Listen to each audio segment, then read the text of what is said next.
Tem gente que não quer entender sua dor, quer discutir se ela é exagerada, quer saber se você tem mesmo motivo, quer corrigir o jeito que você sentiu, quer explicar por que você não deveria ter ficado assim, quer transformar sua ferida em um debate. E talvez você já tenha vivido isso. Você tenta se explicar, escolhe as palavras, fala com cuidado, diz que aquilo te machucou, tenta mostrar o que sentiu, tenta fazer a pessoa enxergar que não foi drama, que não foi frescura, que não foi vontade de criar problema.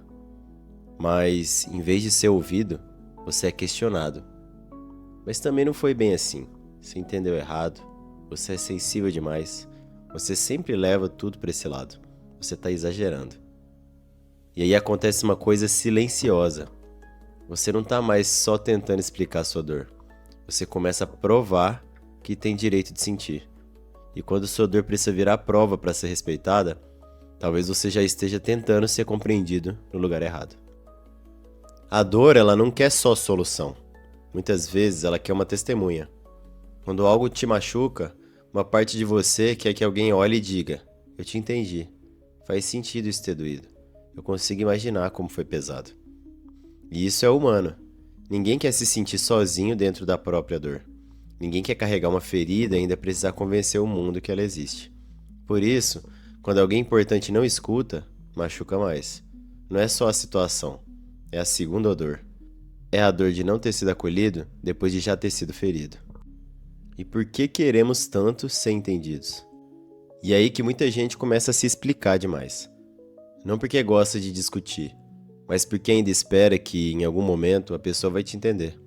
Espera que, se encontrar a frase certa, o tom certo, o detalhe certo, a ordem certa dos acontecimentos, finalmente o outro perceba. Só que compreensão não depende apenas da clareza de quem fala, também depende da disposição de quem escuta. A armadilha de se explicar demais. Se explicar pode ser saudável, mas se explicar demais pode virar uma prisão. No começo você só quer esclarecer, depois começa a justificar.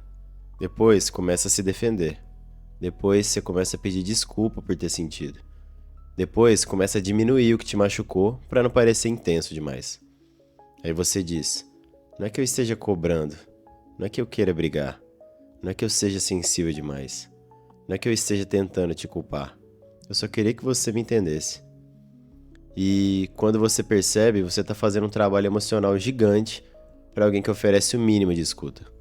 Você organiza a frase, controla seu tom, revisa a mensagem, apaga, escreve de novo. Tenta ser mais leve, tenta ser mais racional, tenta não incomodar, tenta não parecer carente, tenta não parecer fraco. Mas existe um cansaço específico em precisar explicar sua dor de um jeito que não incomode quem te machucou. Nem todo mundo tem estrutura para ouvir sua dor. Nem todo mundo sabe lidar com a dor que causa. Algumas pessoas, quando percebem que machucaram alguém, escutam. Outras se defendem, atacam, ironizam, minimizam, invertem a situação. Fazem você parecer o problema por ter apontado o problema. Isso não significa que sua dor não é válida. Significa que aquela pessoa talvez não tenha maturidade para encarar o impacto das próprias atitudes. Porque ouvir a dor do outro exige algo difícil. Suspender a defesa por alguns segundos. Parar de tentar parecer certo. Parar de transformar tudo em ataque pessoal. Perguntar: o que eu posso aprender com isso? Mas tem gente que não quer aprender. Quer sair inocente. Quer sair por cima. Quer manter a própria imagem intacta. Quer que a sua dor desapareça rápido para não precisar olhar para ela. Por isso, às vezes, você não está falando com alguém confuso. Você está falando com alguém indisponível. Comunicação não é implorar a validação. Existe uma diferença entre comunicar sua dor e implorar a validação. Comunicar é dizer com clareza: isso me machucou, isso passou do meu limite. Eu não gostei da forma como fui tratado. Eu preciso que isso seja levado a sério. Implorar validação é diferente. É repetir a mesma dor de formas diferentes, esperando que a pessoa finalmente autorize você a sentir. É tentar convencer alguém de que você não está exagerando. É depender da reação do outro para acreditar na própria percepção. E aqui entra um ponto importante. Você pode ouvir o outro, Você pode revisar sua parte, pode reconhecer excesso, pode admitir quando interpretou algo errado. Isso é maturidade. Mas maturidade não é abandonar sua percepção toda vez que alguém fica desconfortável com ela. A dor que você sentiu não precisa da aprovação de quem causou para ter existido. Quando sua dor vira tribunal, tem conversa que começa como pedido de escuta, mas vira um tribunal. Você entra tentando ser entendido, mas de repente você está no banco dos réus. Você precisa provar que sofreu, precisa provar que não exagerou, precisa provar que a pessoa teve culpa, precisa apresentar evidência, precisa lembrar a data, precisa explicar o contexto, precisa defender seu tom, precisa justificar suas lágrimas. E quanto mais você tenta provar, mais parece que a sua dor depende de uma sentença. Como se alguém precisasse bater o martelo e dizer: sim, agora você pode se sentir assim. Isso destrói por dentro. Porque você começa a desconfiar de si mesmo. Começa a se perguntar se foi demais, se está sendo injusto, se está cobrando muito, se deveria engolir, se deveria esquecer, se deveria ser mais forte. Mas uma dor não precisa vencer um julgamento para merecer cuidado. O custo de explicar para a pessoa errada. Explicar a sua dor para a pessoa errada custa caro. Custa energia, custa sono, custa clareza, custa autoestima, custa confiança na própria percepção. Você sai de certas conversas menor do que você entrou, mais confuso, mais culpado, mais cansado, mais envergonhado por ter tentado ser entendido.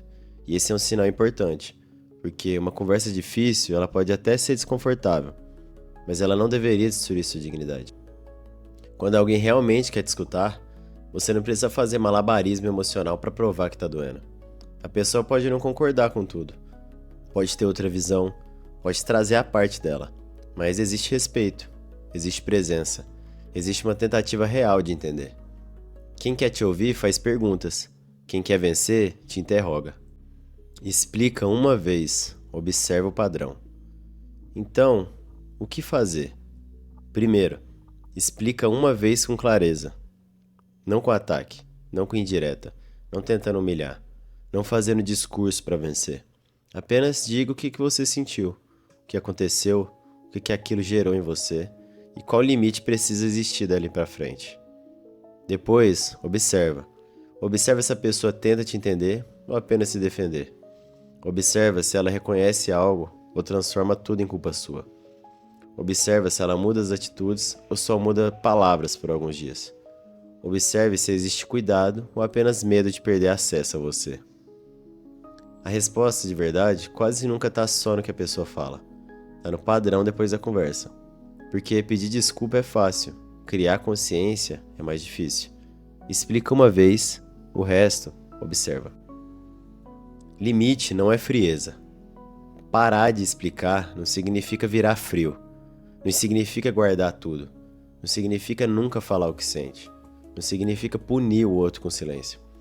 Não significa se fechar para qualquer conversa difícil. Significa apenas reconhecer quando sua fala deixou de ser comunicação e virou autoabandono. Quando você já explicou, já tentou, já escolheu palavras melhores, já deu contexto, já abriu espaço, já ouviu o outro, já fez sua parte. E mesmo assim a pessoa continua comprometida em não escutar. Nessa hora, o silêncio ele pode não ser fuga, pode ser um limite, pode ser dignidade, pode ser você parando de colocar sua dor na mão de quem usa isso contra você. Nem todo mundo merece acesso ao lugar mais sensível de você. Pare de explicar sua dor para quem não quer te ouvir. Não porque sua dor não importa, mas porque ela importa demais para ser entregue repetidamente a quem só sabe te diminuir. Você pode falar com clareza, pode se posicionar, pode tentar resolver, pode abrir conversa, pode reconhecer sua parte, mas não precisa transformar sua ferida em apresentação. Não precisa convencer alguém a ter empatia básica. Não precisa escrever textões infinitos para provar que foi machucado. Não precisa implorar a compreensão de quem só aparece para te corrigir. A sua dor, ela merece cuidado. Mas cuidado não é algo que se arranca à força de alguém indisponível. Cuidado precisa de presença, precisa de escuta, de responsabilidade, precisa de humanidade. E talvez a sua paz ela começa quando você entende que nem todo mundo que escuta suas palavras está realmente disposto a ouvir você. Se essa reflexão conversou com você, acompanhe o canal. Aqui a gente fala sobre mente humana, comportamento e as batalhas internas da vida moderna.